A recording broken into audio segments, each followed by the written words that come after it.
Hello there, ladies and gentlemen, Sigval here and welcome back to another video. So in this one we're going to take a look at some soul rate fights and we're going to end up with a pretty interesting team at the end, so stick around for that. But first up we're going to use Batman Jackatum here, and we have the Jokerized Batrings at level 9 now actually on her, and we have a level 6 Dark Null cards and level 3 Hand of Zatanna for the passive stats. And the Jokerized Batrings are always good for the Batman Ninja team, like very good, because they give you 2 additional fast attack hits and then they give you some more damage depending on how much you do on basic attack hits, and they do so much more damage on basic attack hits, and the additional fast attack hits also help out with the scaling of lethal attack damage, so you can at all times keep that value very high. And yet again, I think the Beta Club is better in soul rates where it doesn't give passive stats, but here in the Dark Knight soul rates where you also get the attack from the Jokerized Batrings. For this team setup at the very least, I think the Jokerized Batrings might pull slightly better values than the Beta Club, but yeah, no discussion about that. Overall, the Beta Club is the far better artifact, but the Jokerized Batrings are still interesting nevertheless. Next up we're going to use Mr. Freeze here, and I did not expect to do much damage here. I mean, I was expecting to do some damage, but not to get close to killing her, but we'll see how this goes. Brainiac Mr. Freeze is a team that some people can easily one-shot with, but look, hear me out, we have a 3-star Mr. Freeze, and Mr. Freeze heavily scales with the star rating. He gets so much better, dealing so much more damage. Nevertheless, we have the Beta Club on him at level 10, we have Dark Melkaj at level 6 on Brainiac, and Jokerized Batring at level 9 on Classic Wonder Woman. And we get her in the corner, and this combo is one of the more convenient combos in just a mobile, where I can just keep her in the freeze lock with Brainiac, because he'll break the freeze with a special one, because he's got a lot of instances of damage in it, but the animation is long enough so that she gets frozen again, so she literally can't do anything. Yeah, the damage is quite decent, like I've seen at best 17 mil.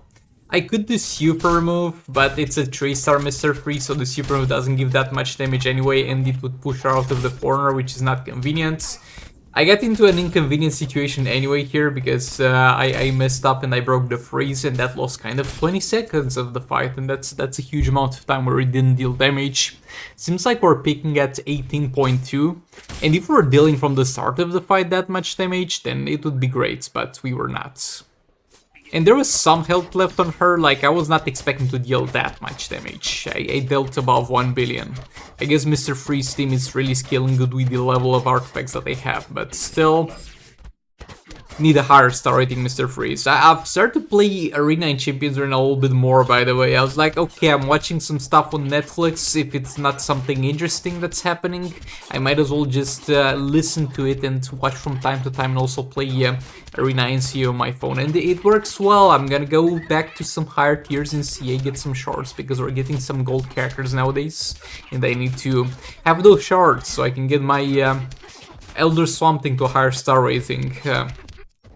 But yeah, with CA it's gonna be a huge grind, because you can't skip division. I was in the 10th division, so it's gonna take me months until I get to high division, because it resets only once a month. Arena is not that bad. So if I play like 4 teams a day, I'm gonna be fine for like above Elite 4. Like the 2 tiers above Elite 4. Like I'm gonna be in the top 100 if I play 4 teams a day, which is not actually a little amount to play, but anyways.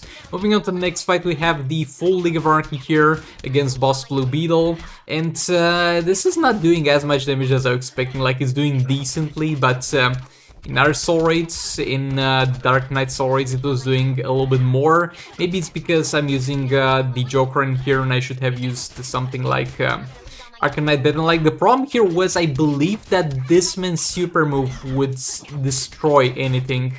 That's why I put Joker in there, because I had Brat or Batman I could use, but I was like, he's gonna die to super move anyway, we might as well put Joker in there. Yeah, the damage is decent, don't get me wrong, but I was expecting a little bit more.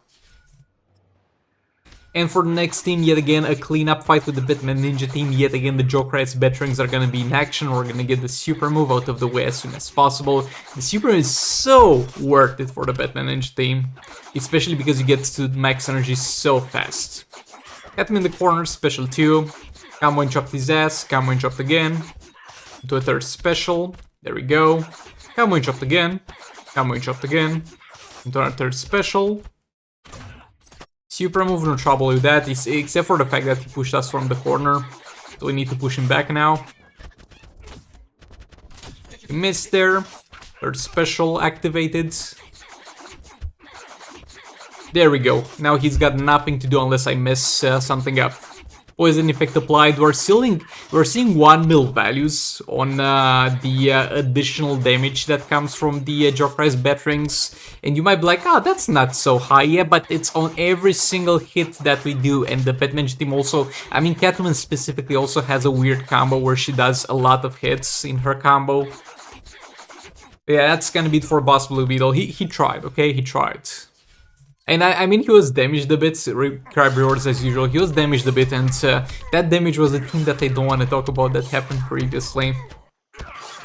For here we get our Soul's Boss Pain, and look, you should not use this team. You should not use this team.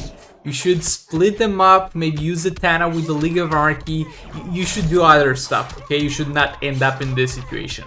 But this was the last team out of the 6 teams that I could use for the day, and I was like, what are we gonna use? Well, Batman Collapse is available, Deathstroke is available, Zatanna is somehow available, and they all deal percentage health damage. And you can definitely go with 2 characters in the same team that deal percentage health damage, but when you put a third in there, it's gonna be a little bit of a problem. That little bit of a problem is that they are not gonna have enough time to deal their percentage health damage, and they are going to decrease each other's damage because it's gonna be current health damage. So we deal percentage health damage with Zatanna, the Bane's health is gonna be lower.